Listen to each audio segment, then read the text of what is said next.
Africa is vulnerable to climate change, not only because of its high exposure to climate change, but also because many African communities lack the capacity to respond or to adapt to the impacts of it.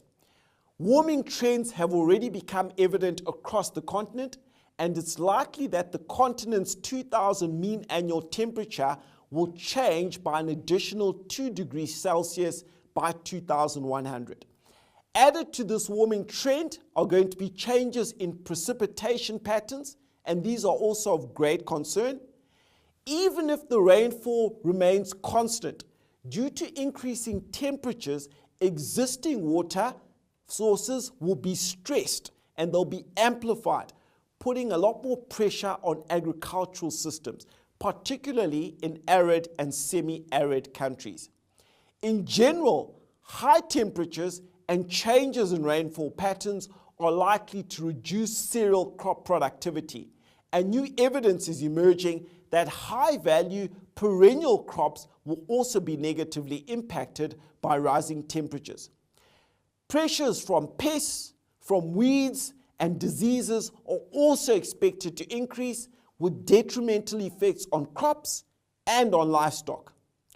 Much of African agriculture's vulnerability to climate change lies in the fact that the agricultural systems here are dependent on rain for water.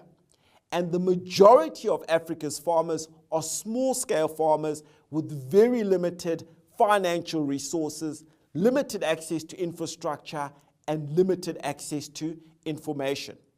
At the same time, these systems are also highly reliant on the environment, and farmers are dependent on farming for their livelihoods, their diversity, and their context. So generations going forward will be significantly impacted on by these changes. And there'll be an overall combination of climate and non-climatic drivers which actually exacerbate the stress levels that African farmers are going to be exposed to. This is a huge risk because the continent has a very, very high growth rate in terms of population. That population is urbanizing rapidly, and that population has to be fed in the 21st century.